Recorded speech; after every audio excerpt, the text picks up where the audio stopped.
Hey y'all, it's Wildcat 6305 coming at you from Ike's Treehouse outside of Augusta, Georgia. Today I'm going to do a video, kind of an introductory video to Axis and Allies, and I'm going to be talking about Risk, comparing it to Risk, because for me and my friends, Risk is more widely known and recognized than say Axis and Allies. So I just kind of want to do some compare and contrast because I know there's probably more people that have played Risk ever in their life than have played Axis and Allies. And so by comparing it to classic Risk, just trying to get a medium to get interest. Now, just kind of as a precursor, this is not going to be a video where you can walk away and you feel like I'm not planning to give you enough information to be able to play a game of Axis and Allies. I'm just wanting to this is interest. This is to generate your interest. To say, hey, that's what Axis and Allies is about. That's kind of cool. I think I would like to do that. I think I'd like to try to find that game and try to play it. That's what I'm trying to accomplish here. This is not, I'm going to try to keep it high level and keep it out of the weeds and hit the big points of what's so fun about playing it. Now, before I get too far into it, I just want to kind of give a quick update. I'm in my garage over Christmas break, or Christmas and New Year's. Had some time off work, and I cleaned up my garage, and I got space to set up my board and kind of leave it set up. So really excited about that. So I've been able to come out and tinker on my Axis and Allies Global 1940, and I have a game set up right now. So if stuff is all out of the whack, I'm just started turn 3 of Germany there, and you can't see it because of the lights, but I have my scoreboards set up here. So I have my production chart. Found that on the internet, but I found some metal shelvings over in the corner that go to a shelf that these are extra shelves for. So I propped these up and stuck my magnets on here. So I got the production chart up there, and then this is my scoreboard. That's also magnetized. Kind of hard to see, but I just printed out Grasshopper's cards, his Alpha deck and Delta deck, and just kind of printed those out and pasted them onto some magnets. Just kind of a temporary thing, just try to see if I want to do that or not, and I think I definitely am going to want to do that. To have them magnetized, so then that way you can see what national objectives each side has up there, and then in the middle is my technology. I've decided to kind of retool and simplify my technology. I felt like it was a little bit, I had probably too much on it. So anyways, that's for another day. Today what I'm doing is, as I said, just kind of the intro to Axis and Allies. So if for any other reason why you want to get into Axis and Allies, 1940 Global, Axis and Allies 1940 Global, which is made of having Axis and Allies Europe 1940 and Axis and Allies Pacific 1940. Combine the two games and you come up with this monstrosity. To me, that looks pretty cool. I don't know. That may be enough to generate your interest. It may not. But let's talk about just kind of high level the mechanics of the game. Now, probably the biggest difference between Risk and Axis and Allies, Axis and Allies is based off of World War II, whereas Risk is just kind of a fictional game. So when you set up, you go around and everybody has their turn, and you place a troop, one of your little troopers here on whatever country you want to take. And then you just go around the table, everybody placing stuff, or this is one setup, I guess, but everybody goes around placing their troops until all the territories are claimed. And, that's kind of fun, but it can kind of generate different setups. I mean, you're going to have different setups with that, and it has its pluses and minuses.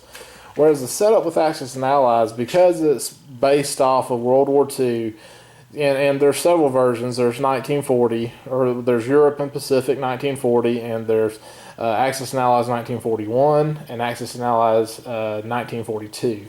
This board is actually Axis and Allies 1942, and I don't have it set up for 42, and I'm showing the box of Europe 1940.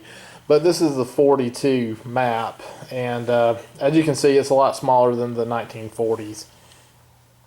But yeah, as I was saying, there's different versions. So what I'm trying to do, I'm not really trying to talk to one version more than the other, but I have 1940, and this is probably the more complex of them, and I'm probably going to be referencing 1940 units and stuff more than I am, say, the others. So just kind of bear in mind that what I'm saying isn't necessarily going to hold true for all versions of Axis and Allies, because in each different version, they try to keep things simpler to be able to get the audience, to gain a bigger base.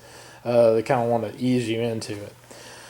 So the setup, depending on which version you're playing, you're going to have a predetermined setup because it's World War II. So it's going to be, so it's going to be, if you're playing 42, it's going to be kind of where the Germans were in 1942, and where the Americans, where the Soviets were, all that kind of, where the Japanese were in 42. Compared to 1940, you're going to have a different setup. But those setups are pretty much the same through, every time you play the game. The only thing that's different is what do you do within your turn, which sounds kind of vanilla at first, but there is a lot of flexibility with it. So that's kind of the main differences between the setups. But let's talk about the real interesting part here. So you're trying to conquer, so in Risk, you're trying to conquer the globe. In Axis and Allies, you're trying to conquer your victory objectives, whether that's conquering victory cities or whatever it is that, that version that you're playing, whatever the victory condition is. You're trying to meet the victory condition, not necessarily take over the globe, as in Risk. And then one thing you'll notice too, every territory, before I get too far into it, every territory has a little number above it. Like this one's, well, let's see if I can focus it in here. That one's like French Indochina is worth 3. So for every territory you take, you get IPC, or you get cash, so which you can then in turn buy troops. That's how you acquire your troops. Whereas in Risk, you count up all your territories and then you divide by 3 or 2 or something like that, and then that's how many troops you get, or maybe the same number. I don't remember. It's been a little while since I played Risk.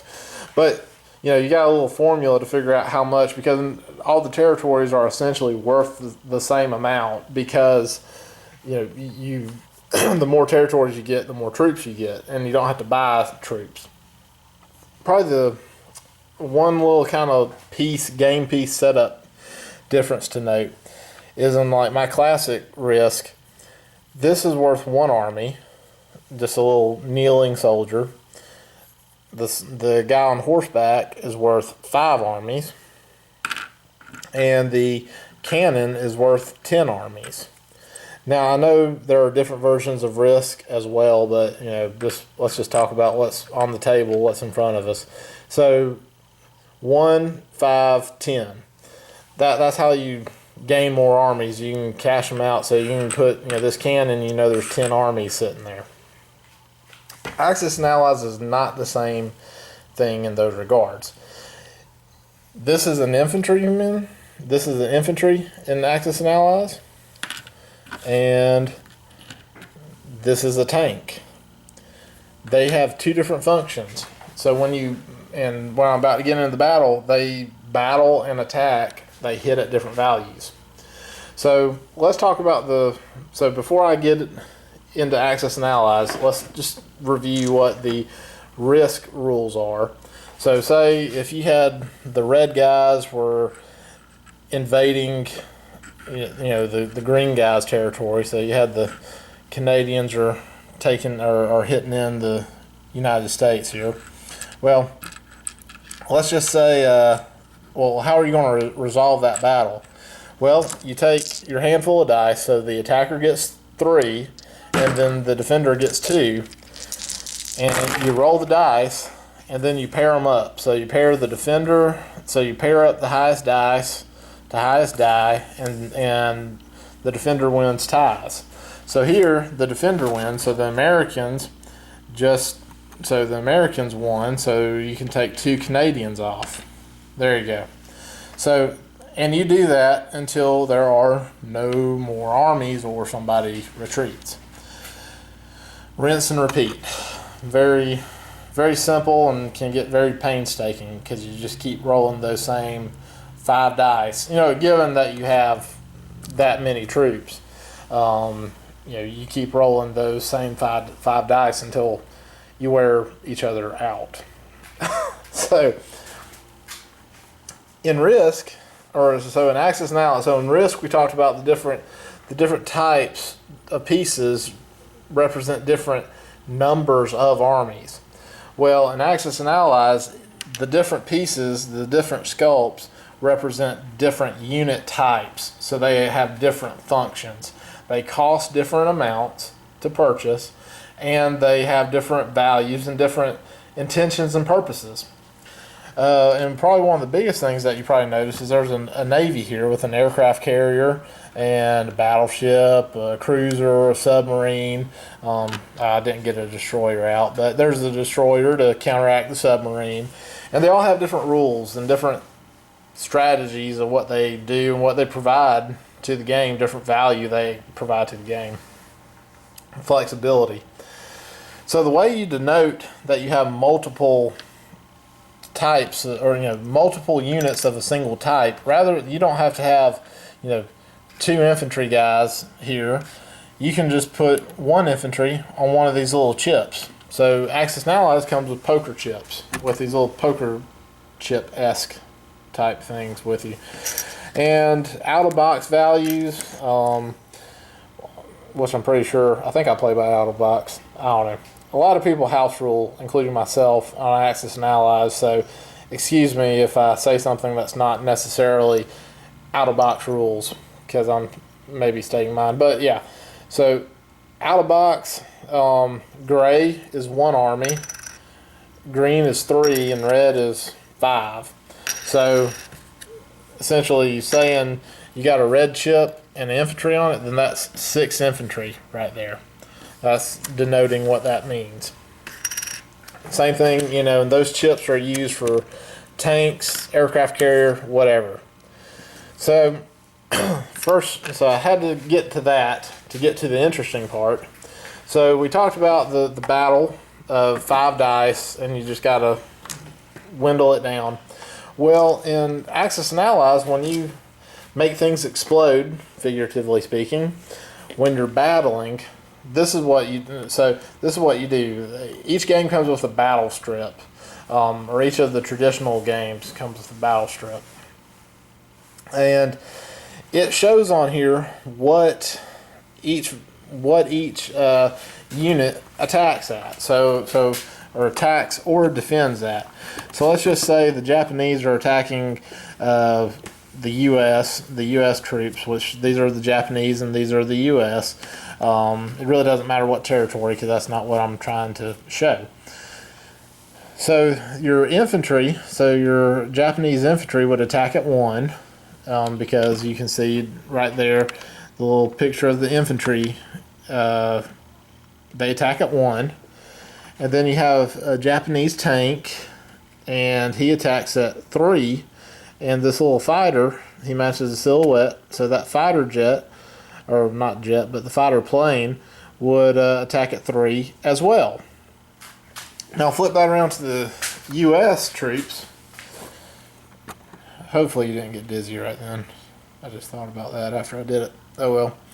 So we don't have anything defending at 1, which would be submarines and strategic bombers. We don't have, well, let's see, and then we have 4 units defending at 2. So that's going to be the infantry, the 2 infantry and the 2 artillery are going to defend at 2. And then we don't have anything defending at 3, and we don't have anything defending at 4. And if you may have noticed, the fighter attacks at 3 but defends at 4. So that's one of the things that that's a prime example of the units have different values. The units provide, non-tangible value to the game, a different, added a layer of strategy. What type of units am I going to purchase, type thing. So to resolve this battle, what the defender would do is what the attacker would do. I'm sorry, I don't know why I said defender, but the attacker would pick up 4 dice there. Well, actually 2, but pick up 4 dice. So you got 2 different values there. So we'll just say my house rule. I just say reds are high. So I'll throw all these dice at once. Well, that may confuse things. Okay, so we'll roll two dice for the infantry, and because the infantry attack at 1. So let's see how they do. Let's see if they got a hit. Nothing hit. All right. So both of those infantry missed. So now we'll throw 2 dice, the same 2, whatever superstition you're leaning to at the moment. 3. So we have 2 units attacking at 3 from the Japanese. Let's see what we got. 3, 2. All right. Well, our tank and our fighter did better. So that means that there are going to be 2 hits. So there will need to be 2 hits assigned to the U.S. armies. So we'll just go ahead and move both of these infantry back to the casualty strip. It really doesn't matter for this setup.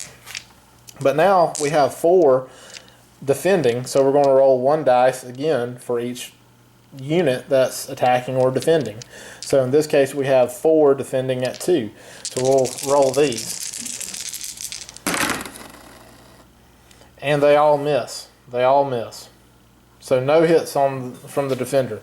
So then we take those 2 guys off. And now that just leaves the 2 artillery. And that leaves the 4 Japanese. So we'll roll it again. The 2 at 1. 1 hit. So we'll go ahead and move one of those back. And then we got 2 at 3. And 1 hit. So all the Americans got hit on that round. So there's 2 Americans defending. So we'll roll again for them to see if they had any defensive hits. And they did. 2 hits. So both of these infantry went away. Now, if these had actually attacked a territory per se, if I'd actually had these on the map, the tank would go in and take, let's say eastern United States to keep it consistent with the risk map here. So the tank could move into eastern United States, but then the fighter would have to go back and fly back home because he can't land in there. But that's getting into the weeds.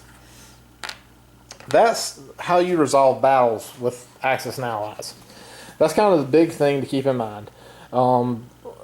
That's the cool part. If you don't find that cool, if that doesn't seem like fun to you, like rolling out dice and for different unit types at different values, then this is probably not the game for you.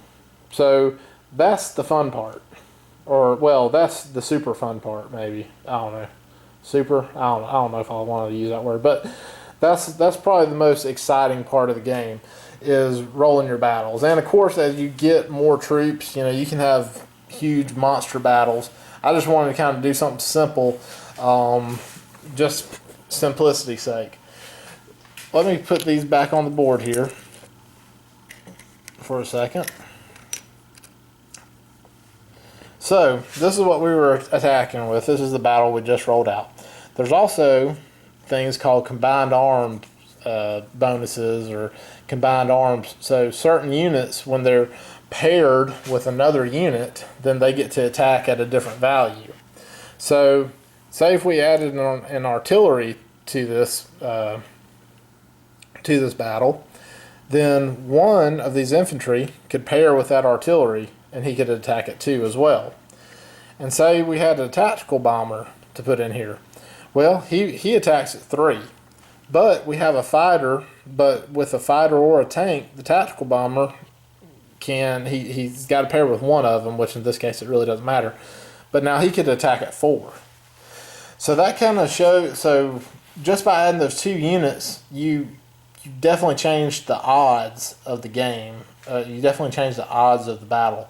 Although you kind of saw the Japanese kind of stormed in and took, they were successful on this attack anyways. But the more dice you're rolling, the more chances you have of getting a hit.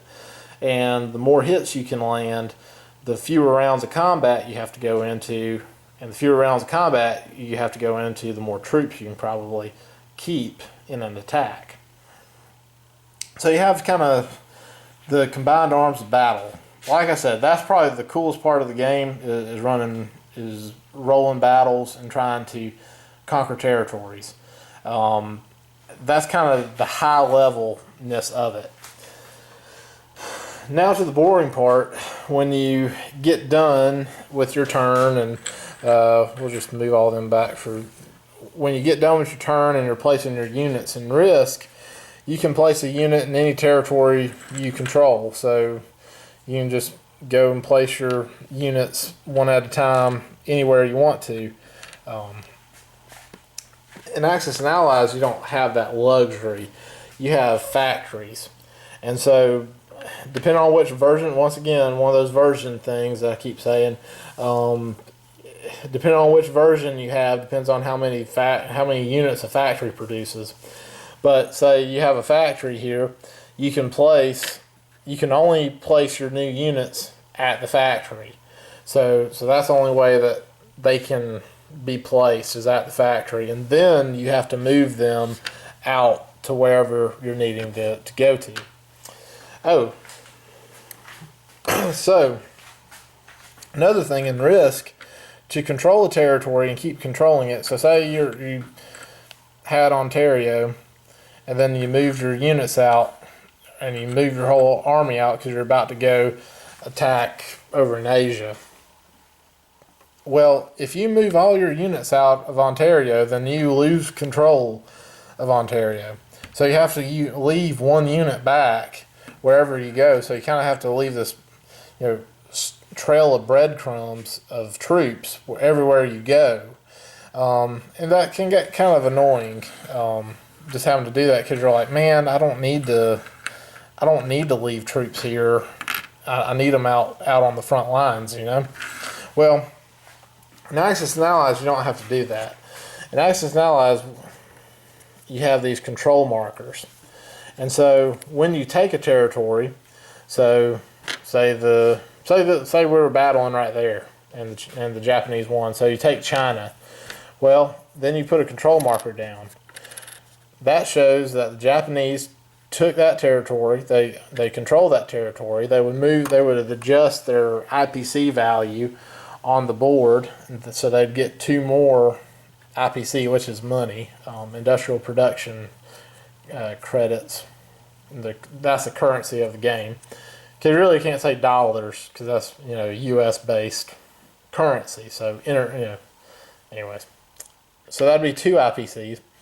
So if you're going to attack the next one and move your tank up, well, by Risk rules, you would have to leave somebody here to denote that that's yours. Well, in Axis and Allies, you have a control marker, and so you don't have to leave anybody in that territory to show that it's yours. And then you just move into the next one and fight a new battle, and then take it. And then now that one's yours. And you go along until you hit the victory objective, whatever that is, whether if it's you conquer enough victory cities or you conquer enough capitals. Well, once again, depending on which version you're playing. So that's pretty much it in a nutshell. Axis and Allies in a nutshell. The biggest difference, and I kept it high level there, but the biggest difference with Europe 40, Pacific 40, Global 1940 is the national objectives that I talked about earlier when I was showing my scoreboard. is just kind of some of the political aspects of it. Europe 1940 and Pacific 1940 have political aspects tied into the game, which are fun, but it can be a little overwhelming if you're not used to it and you're still trying to figure out the whole game, figuring out who's at war with who. Because at 1940, being that this is a historical game, the U.S. wasn't in the war yet, so that can have some, and the Russians, the Soviets weren't in the war yet either, and so that has some different political aligning to it that makes the game a little bit different. But that's pretty kind of the biggest difference between the different versions of Axis and Allies, is just the objective piece, kind of that, the alignment of it, so to speak. So something I alluded to but I forgot to mention, I'm just going to tack it on here at the end because I don't remember every outstanding thing I said.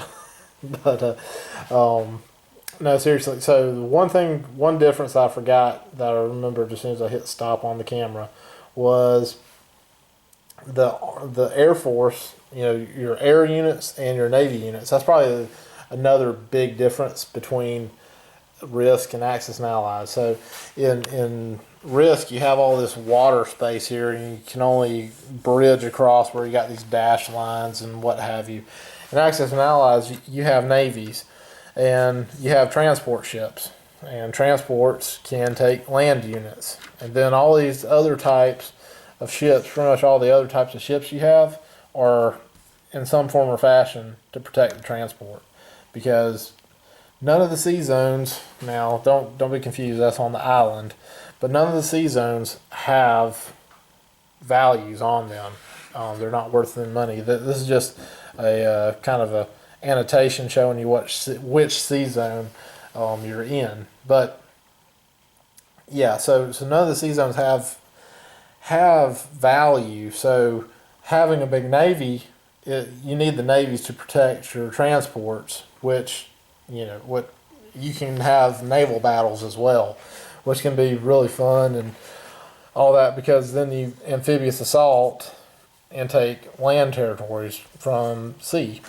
And of course you got the aircraft carrier, which kind of ties between the naval units and the aircraft. And the aircraft can fight both on land and at sea. And so it's just kind of a nice little super, they're just kind of nice quick movers, able to get from one place to another and be able to attack several things. And then in some versions, I think most versions actually, you can strategically bomb the factories. So you can take a factory out of commission for your opponent, where he can't place as many troops there, or any troops there, if you bomb it well enough. Yeah, I think that was a halfway getting into the weeds moment. But yeah, like I said, I was trying to make this a real quick, simple video to showing the difference between Risk and Axis and Allies. I know I didn't cover everything, but I think I covered enough to maybe if you sit down and you're wondering what is this Axis and Allies thing all about, I hope that I answered that question for you. What is it? What do you do? So, hope you enjoy. Subscribe if you like.